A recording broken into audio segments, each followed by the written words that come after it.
Alors c'est pratique parce que le système des déclarations n'emporte pas le débat, mais comme d'habitude, parce que vous n'aimez pas le débat d'ailleurs, vous parliez il y a 3 ans, et il y a 3 ans il y avait déjà des oppositions, vous étiez contre une reconstruction, on a fait des propositions, et à chaque fois vous faites comme si vous n'aviez pas reçu les convocations, comme pour la commission consultative des services publics locaux qui a été convoquée en temps et en heure dans la légalité, et vous étiez comme par hasard le seul à ne pas recevoir la convocation alors que tout le monde s'était déplacé. Il a fallu la reconvoquer dans un délai de maximum d'ailleurs de plus de 5 jours, même s'il n'y a pas de délai légaux de convocation de la CCSPL, et vous n'êtes même pas venu. En recommandé cette fois-ci, uniquement pour vous, M. Chapin. Et après, vous venez nous faire la leçon, la majorité, que vous n'êtes pas associé, alors qu'on l'a reconvoqué exprès, le temps que vous faites perdre aux administratifs, aux agents. Vous vous rendez compte aussi du compte-rendu d'ailleurs qu'il y a eu sur la première consultation services publics locaux. Le premier compte-rendu, nous avons les agents qui sont derrière moi, qui ont mis des heures à tout retranscrire. Il a fallu l'annuler parce qu'il a fait le recours. Il est où le compte-rendu? Il est où le compte-rendu? Il est où le compte-rendu? Il est dans le dossier du Conseil. Donc ça, c'est le premier exemple. Deuxième exemple, il est drôle quand même de faire la leçon à quelqu'un qui a monté un PPP pour l'éclairage public, qu'on part dans une aventure aventureuse sur la construction d'un centre aquatique, qui est en plus le choix, non pas que de Maurepas, mais qui est le choix juridique et qui est le choix politique et analysé de 3 communes. De 3 communes. Oui, c'est politique. De 3 communes. Donc il faut aussi respecter ce choix et qu'on soumet ce soir au débat et au travers de la commission consultative des services publics locaux. Vous aviez un choix qui était tout autre. Nous le respectons. Ce n'est pas le nôtre. Donc maintenant, je pense qu'il faut aussi avancer et aller vers l'avenir. J'ai dit tout à l'heure que le modèle de gestion déléguée en modèle concessif, il y a des avantages comme des inconvénients, comme dans tous les modes de gestion qui existent et que j'ai présentés. Or, pour les 3 collectivités, c'est le mode de gestion qui nous paraît le plus avantageux pour la collectivité, pour démarrer la construction. Élection ou pas, on s'en fout des élections. Le principal, c'est que l'équipement soit livré pour le bien-être des habitants de nos 3 communes. D'ailleurs, il est même prévu à l'été 2021. Et si c'était un sujet politique, on aurait tout fait pour que ce soit livré avant les élections municipales. Et ça n'a pas été le cas parce qu'on a perdu un an parce qu'il a manqué une voix à l'agglomération parce que ça devait être transféré. Une voix, M. Chapin. Et ça, on s'en rappellera. Une voix. Mais je pense que l'histoire nous donnera raison dans quelques années parce que je pense que le sujet des piscines reviendra évidemment à la table de l'agglomération de Saint-Quentin-en-Yvelines parce que c'est le sens de l'histoire et c'est le sens du législateur. Après, il y a toujours des procès d'intention, on a des contacts, etc., des choses, c'est toujours nébuleux, c'est toujours de jeter le fait qu'on pourrait avoir, comme vous le faites dans vos tribunes, d'ailleurs, il y a certainement des actions en justice sur ce sujet-là. Donc, tout ça, vous souhaitez créer un climat toujours de défiance pour ne pas avancer et bloquer le projet. Parce que ce que vous souhaitez faire, finalement, et ça faut que les Maurepagiens le sachent, et nous le dirons, vous souhaitez bloquer le projet. Vous souhaitez tout faire. D'ailleurs, vous êtes, j'allais dire, pas perverti, mais vous avez dit tout à l'heure, mais de toute façon, nous saisirons les compétences, les audiences juridiques qu'il faut. Parce que vous êtes dans cette logique-là. Et depuis des années, on a retrouvé des frais d'avocat monstrueux de tous les recours que vous avez fait pendant des années avec l'agglomération, qui ont coûté des sommes monstrueuses à la collectivité. Vous êtes mentalement programmé de toute façon pour faire des recours. Comme ça. Ah, il est drôle, il est drôle, il est drôle, il est drôle, il est drôle, il est drôle. Ah, il est drôle. Oui, non, je vais revenir sur le petit incident de convocation, puisque ça fait quand même un certain nombre d'années maintenant que j'anime la CCSPL. Là, on était dans un cas particulier.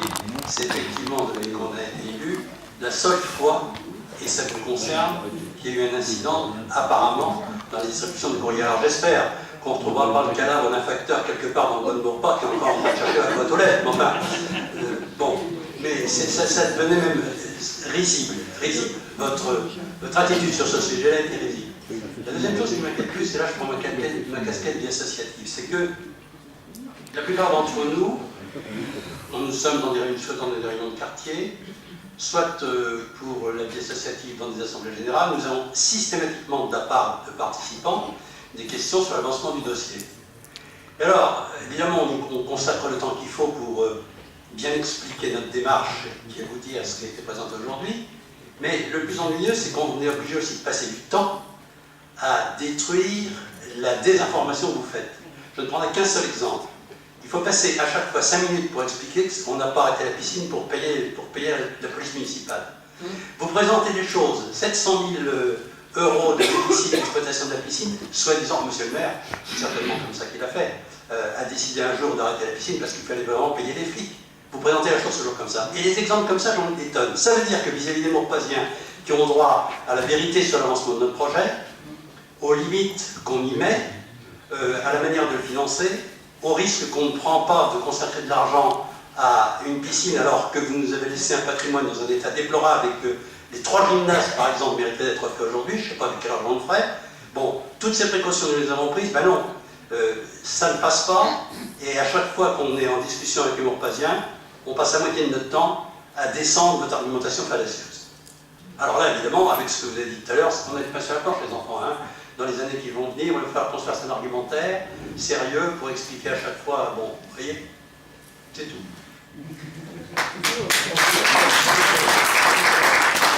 Je voudrais rajouter également, peut-être que les Maurepaziens ne le savent pas, avant que Mireille ne dise qu'on a parlé de M. Chapard et après Mme Fayol, si vous souhaitez. Je voudrais aussi rajouter, pour rebondir sur ce que dit Michel et tout à l'heure sur le contexte juridique, je rappelle que la fermeture de la piscine a été attaquée en justice. La fermeture de la piscine a été attaquée en justice. Et nous avons gagné. Nous avons gagné parce que nous avions eu raison de fermer l'équipement. Donc, une partie de l'opposition. Ah, Mme Fayol, vous êtes concernée? Non, je suis... Non, mais attendez, je n'ai pas terminé, Mme Fayol. Oui, donc, non, mais c'est pour montrer, je termine. C'est pour montrer le contexte dans lequel nous sommes. C'est que de toute façon, quoi que nous faisons, on dit blanc, vous dites noir, on dit noir, Oh, justice, chérie. etc. Donc, on est toujours, Oh là là. nous proposons Et quelque les permis de chose. construire. S'il vous plaît, Les mensonges. donc je vais sortir. Sortez-le. Oui, bah, je vais sortir tout seul. On est toujours dans quelque chose de binaire, et donc on n'est pas dans une co-construction. Montrez-nous, à ce moment-là, des volontés de travailler avec nous sur le projet que nous présentons de reconstruction d'un équipement plus neuf qui va servir les Maurepaziens dans quelques années, parce que quand il sera livré, tout le monde sera content de l'avoir, et je pense que ce sera pour le bien-être de tous nos habitants. Et on viendra nous remercier, je pense en tout cas, auprès des 3 collectivités, par rapport à ce qui se faisait avant, par rapport à ce qu'on va proposer après. Et ça, je pense qu'on se souviendra. Donc voilà, il y a toujours cet état d'esprit qui est négatif, de l'opposition systématique, alors qu'on propose quelque chose de positif, de construction pour l'avenir, qui engage plusieurs mandats. Nous, on construit pour les générations d'après, on ne construit pas pour nous maintenant, puisque c'est un équipement qui va durer 30 ou 40 ans. Dans 30 ans, nous, on ne sera plus là.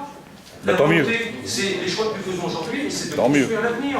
C'est d'avoir un équipement qui soit, un, le plus pérenne possible, et deux, optimisé en termes de gestion. On ne souhaite pas reproduire les erreurs du passé.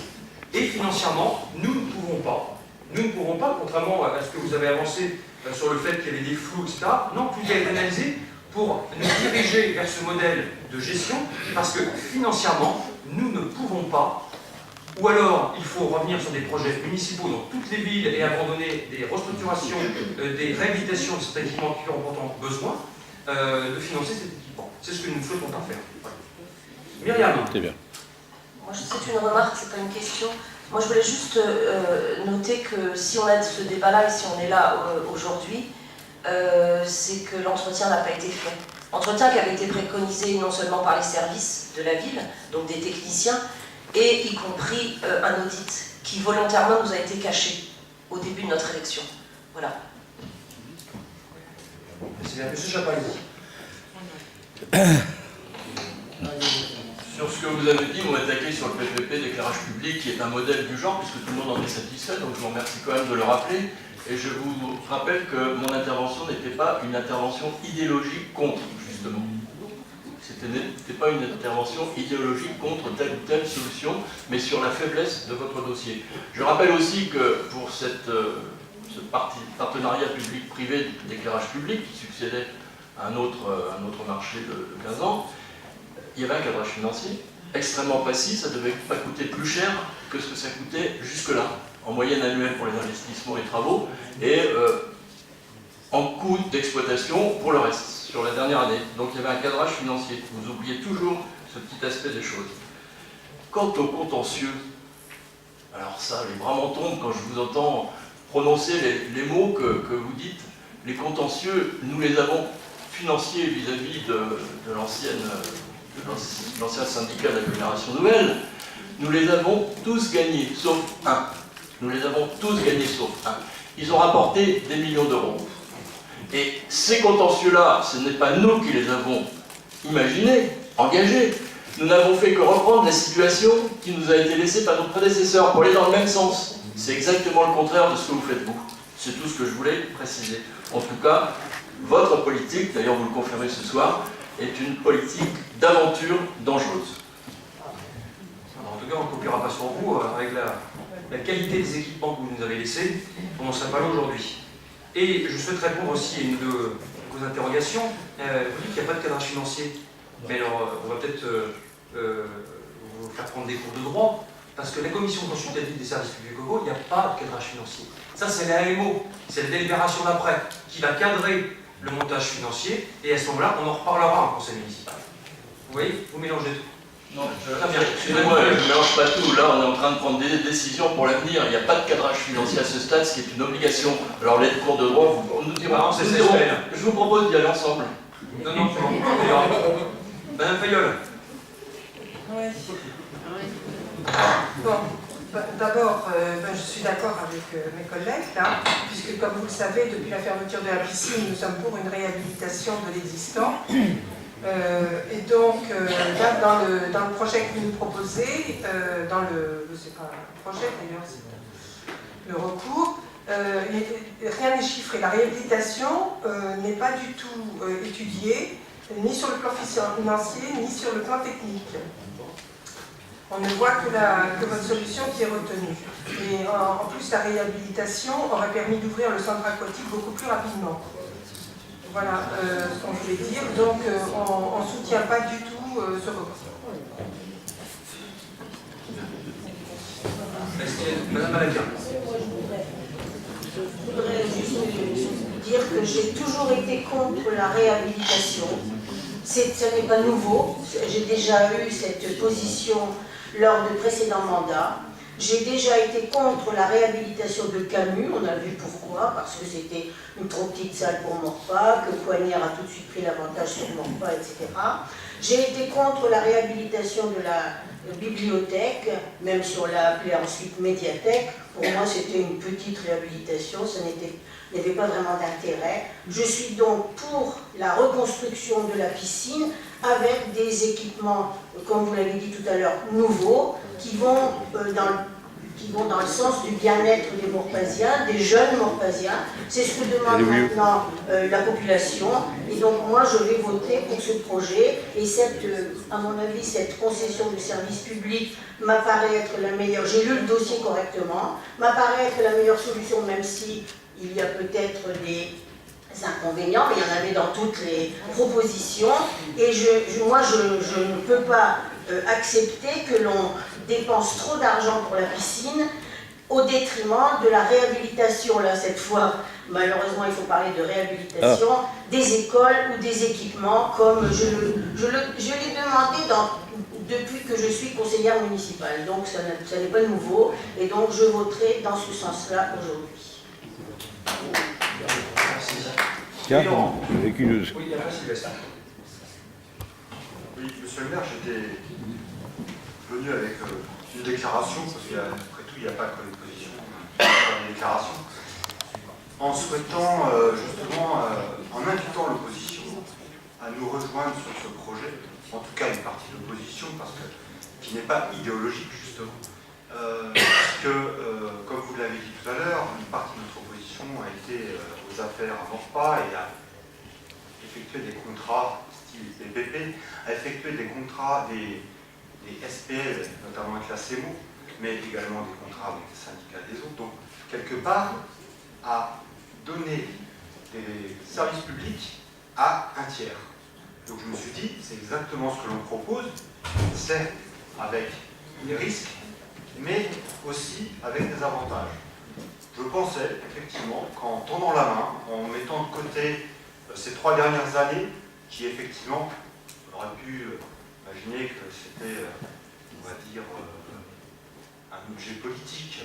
Évidemment, il fallait faire traîner un petit peu le projet, et quelque part, vu que maintenant le projet va aboutir après les élections, bon, bah, on ne pourra pas se gargariser quelque part du fait que la piscine, on l'a fermée et on l'a réouverte pendant notre mandat. Voilà, une position qui peut très bien se servir de ça, effectivement, pour dire, bon, bah, ils n'ont pas réussi. Bravo à eux. On parlait pas de réussir. Voilà, c'est une chose qu'ils ont réussi à faire. Maintenant, cette piscine, elle va être gérée par 3 villes, que l'on soit aux responsabilités après les prochaines élections, on n'y soit pas. Dans tous les cas, les personnes qui seront aux responsabilités dans 3 ans auront à gérer cet équipement de la façon dont on le vote aujourd'hui. De la façon dont on le vote aujourd'hui. J'ai entendu parfois des personnes de l'opposition me dire qu'ils étaient plus libéraux que moi, donc je ne comprends vraiment pas aujourd'hui ce que j'ai entendu tout à l'heure, à part vouloir continuer ce qui a été fait pendant 3 ans, faire reculer un projet, mais il ne reculera plus, on le sait aujourd'hui, il ne reculera plus. Donc, je pense qu'à partir de maintenant, mes chers collègues de la majorité, il est clair et net que l'opposition ne veut pas de piscine à Maurepas. C'est vrai. C'est clair, c'est évident. Comment vous voulez imaginer que ce soit autrement? Je peux comprendre le groupe du Parti Socialiste qui a une idéologie, certes qui n'est pas du tout la mienne, mais au moins ça appuie sur une idéologie. Mais je ne comprends pas le groupe En Avant Maurepas qui a déjà fait ce type de contrat par le passé.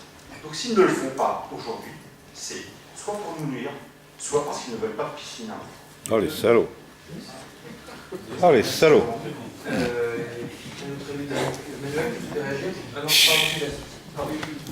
Burson. Répondre à M. Chapat sur la réputation de gestion de l'argent public. Effectivement, j'ai un vrai souci de l'usage de l'argent public en tant que capot aux finances.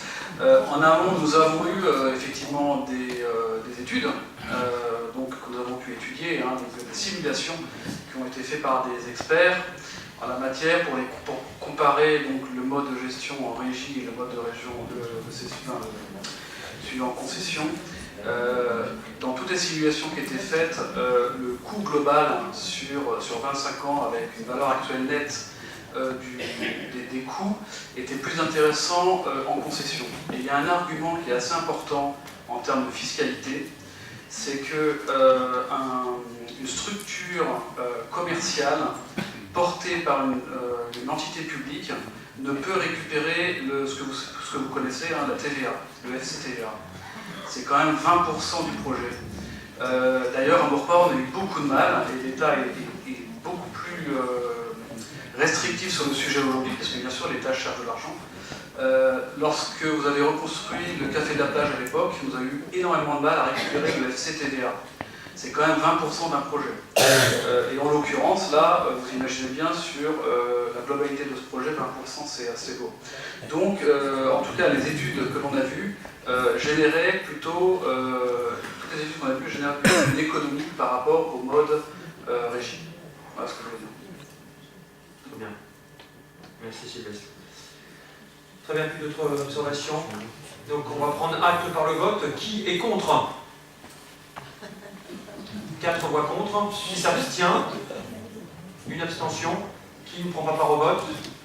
Adopté. Je vous remercie. Super.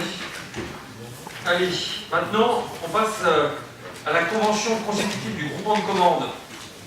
Donc là, c'est pour la maîtrise d'ouvrage à la passation d'un contrat de concession de service public pour la construction et l'exploitation du centre aquatique. Et donc là, c'est la convention qui va cadrer le groupement de commandes de l'assistance à maîtrise d'ouvrage entre les villes de Maurepas, d'Elancourt et de Coignères pour lancer ce qu'on appelle donc l'AMO. Et cette AMO, on en a besoin parce que le sujet est tellement complexe qu'on a besoin de se faire assister par un cabinet qui va avoir différentes missions. Les missions, je peux vous les citer de manière rapide. Il va nous aider donc à analyser les scénarios prévisionnels de la reconstruction et de nous périmétrer dans le détail le futur équipement aquatique en fonction des besoins que je vous ai énoncés tout à l'heure par rapport à nos habitants. C'est de rechercher également toutes les subventions possibles, subventions de la région, de l'Europe, du département, d'intégrer également le fonds de concours de l'agglomération de 2,4 millions d'euros. C'est de nous aider également à rédiger les appels d'offres que nous allons lancer pour choisir le concessionnaire, de négocier les offres, etc., de préparer également et d'animer la phase de concertation, ce sera la délibération d'après, et d'être aussi très vigilant sur le montage juridico-financier de ce montage concessif. Et on aura une option également qui sera possible, c'est-à-dire de contrôler ou de suivre l'exploitation du bâtiment dans les 2 premières années de sa vie. Donc voilà, on a besoin de cet AMO, c'est indispensable dans ce type d'opération. L'objectif, c'est que ce soit cofinancé par les 2 villes partenaires, avec une clé de répartition qui est déjà d'office de 25% pour Maurepas, parce que l'équipement est sur son territoire. On a la chance quand même d'avoir l'équipement qui sera sur notre territoire, et ensuite une répartition à 80% pour la population et 20% du potentiel fiscal. Donc, on va mettre au budget, on en parlera, au budget, c'est une enveloppe de 150 000 € à peu près que nous mettons pour lancer l'AMO. Il y aura la clé de répartition qui déterminera qui paye quoi entre les différentes villes. Donc voilà. Ah oui, puis point important qui intéresse l'opposition, parce que nous l'avons souhaité, ce n'était pas obligatoire. Nous allons créer également une commission ad hoc. Cette commission ad hoc va être composée de 4 élus de chaque commune, 3 élus de la majorité, un élu de l'opposition, donc cette commission va se réunir pour choisir l'AMO qui sera retenu dans le cadre d'un appel d'offres. Voilà. Donc il faudrait qu'au sein de l'opposition du conseil municipal, l'un d'entre vous puisse me dire qui souhaite siéger au sein de cette commission ad hoc. Peut-être pas tout de suite. Un capitaine. Comment? Un capitaine ad hoc. Oui, il faut la créer. Oui. Donc, non mais je vous le dis, parce que comme ça, vous aurez le temps d'y réfléchir. Ce sera pareil, il y aura un élu aussi des positions à Cognères et Elancourt et 3 élus de chaque majorité. Ce qui est important parce que du coup, ça permettra aussi de travailler sur les appels d'offres. Et donc là, vous avez une partie prenante, finalement, dans la vie. Comment Laurent? Ils sont votés, ces élus? Non, c'est un arrêté défini par arrêté. Voilà, donc vous nous direz. Très bien. Est-ce que vous avez des questions sur le lancement de l'AMO? Il n'y en a pas. Qui est contre? 4 contre. Qui s'abstient? Une abstention. Qui ne prend pas part au vote? Adopté, je vous remercie. Alors, un autre. Le dernier point sur le sujet du centre aquatique, qui nous est permis par le Code de l'urbanisme, article 300-2, pour ceux qui veulent aller chercher le texte, c'est que nous souhaitons, dans un tel projet, qui est un projet ambitieux, qui est un projet positif, qui est constructif pour l'avenir de nos 3 territoires, nous souhaitons intégrer la population. Et donc, nous souhaitons concerter les habitants sur le périmétrage du scénario qui aura été dessiné avec l'AMO qui sera retenu. Donc nous ferons des concertations avant l'automne avec les populations des 3 villes. Donc il y aura une concertation numérique, il y aura des réunions publiques, il y aura un certain nombre d'expositions qui seront réalisées et vous aurez toute la place pour dire ce que vous souhaitez dans le futur équipement aquatique. Et ça va nous permettre également de recalibrer certainement en fonction de vos besoins, parce que l'équipement est fait pour vous, enfin pour les habitants, et donc on aura besoin de se nourrir dans la future centre aquatique, le scénario qui aura été déterminé, de vos remontées au fil des discussions qu'on aura avec l'AMO avant le lancement des appels d'offres. Voilà. Donc voilà, c'est une concertation préalable qui n'était pas obligatoire, mais nous avons souhaité la mettre en place avec Elancourt et Cognères. Il y aura des otaries. Est-ce que vous avez des questions? Il n'y en a pas. Qui est contre? 2 contre. Qui s'abstient? 3 abstentions. Qui ne prend pas part au vote? Adopté. Je vous remercie. C'est bien. Dernière délibération. Quelle eau? Modification du programme pluriannuel de résorption d'emplois précaires. Alors, bon, c'est une délibération assez simple, puisque la loi Sauvadet avait permis à des fonctionnaires contractuels d'accéder soit en CDI à des CDI ou soit à d'emploi titulaire sur un plan de 2012 et qui a été révisé en 2016. Et on a jusqu'au 31 mars 2018 pour amender ce plan de résorption précaire. Donc depuis que nous sommes arrivés aux responsabilités, nous avions mis un plan d'action avec Erwan qui était de titulariser un certain nombre d'adjoints d'animation, d'animateurs, parce qu'on s'est rendu compte qu'on avait beaucoup de précarité dans ce secteur, avec des contrats qui étaient renouvelés depuis 10 ans tous les mois. Donc on n'était pas dans les clous. Et donc on a souhaité aussi envoyer un message fort et de pérenniser les talents qui sont aussi dans nos effectifs. Les talents. En résorbant l'emploi précaire de ces agents-là. Et il nous est permis, parce que nous avons un agent éminent qui est derrière moi, qui s'en va en retraite dans quelques jours, au service juridique. Nous avons sa collègue qui souhaite être titularisée. Le service juridique, nous avons besoin de cet emploi qualifié. Cet agent, évidemment, l'émission a été un très bon travail. D'ailleurs, je la remercie, qui a monté les dossiers avec Fabienne, CCFL et de la concession de marché public. Un long travail. Et donc, à ce titre, on lui permettra de passer d'un CDI à l'emploi titulaire d'attaché, parce que ça lui est permis par la loi. Voilà, tout simplement.